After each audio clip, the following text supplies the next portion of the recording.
Hi everyone, this is Mark Scheller, Top 1% St. Louis Realtor. Okay, back today with another video, and this one is called Crazy Realtor Stories, Part 2.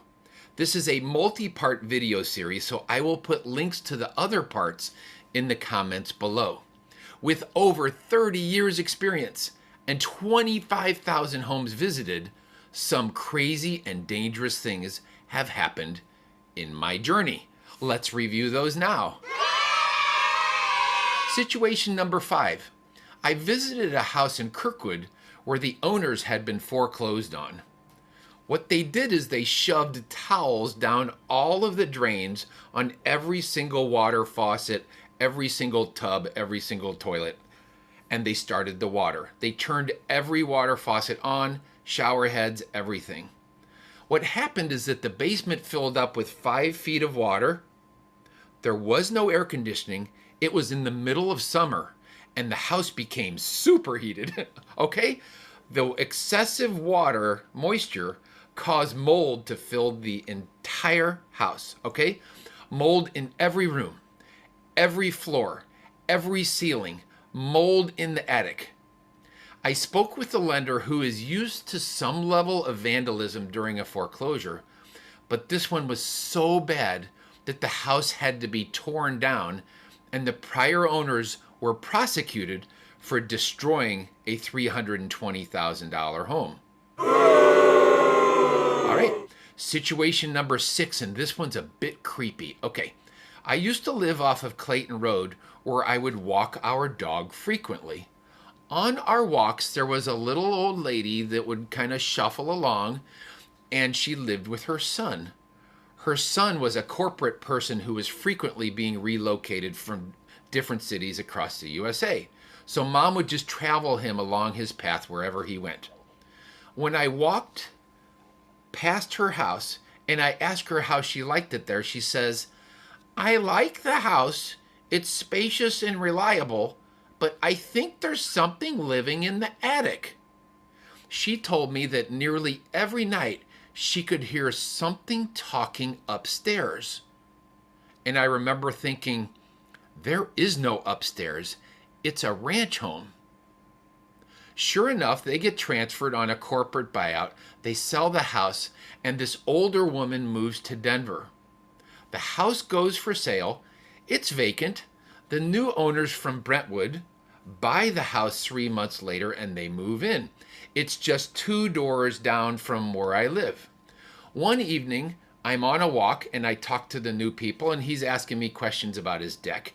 And he says to me, "Do you have any experience with ghosts or spirits?"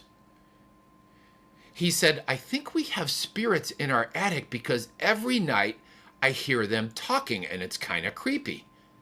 So 2 people, 3 months apart, who never met because the house was vacant, it was a buyout, saying the exact same story.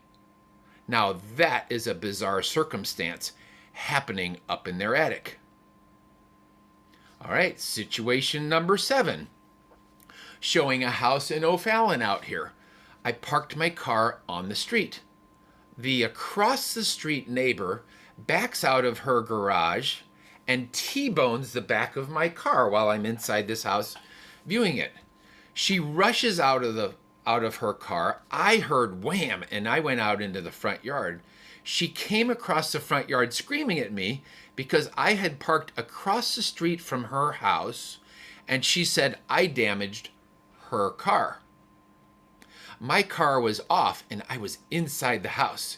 She called the police quickly to come arrest me because I ruined her car. Alrighty then. The police came. They listened to her. She was drunk out of her mind, and the police officers were trying so hard not to laugh at her. After 2 months, my car was like new again. Okay, situation number 8.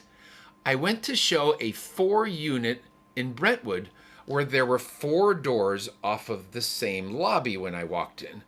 There was 1 lockbox with 1 key, and then I guess we realtors were supposed to figure out which one of the 4 doors to go in. Well, on the ground outside of one of the four doors were what I call some dead mail on the floor. There were some old newspapers, so I figured that must be it. Sure enough, I tried the key and it opened that door, so I went in.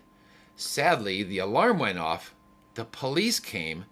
They filled out reports only to discover that illegal activity was occurring inside of the unit that I entered by accident. Not good. They released me an hour later and I never looked back. Okay? All right, ladies and gentlemen, that is it for this part of Crazy Realtor Stories. This video is part of a series, so if you found it interesting, please look for more content and for their links below. If you want more content from me, encourage me. I don't get paid a single penny for any of this, so you certainly don't have to. But if you had 2 seconds to click the link down below, I certainly would notice it and I would appreciate you. Thank you for your attention, everybody. And remember, when you need a seller, call Mark Scheller.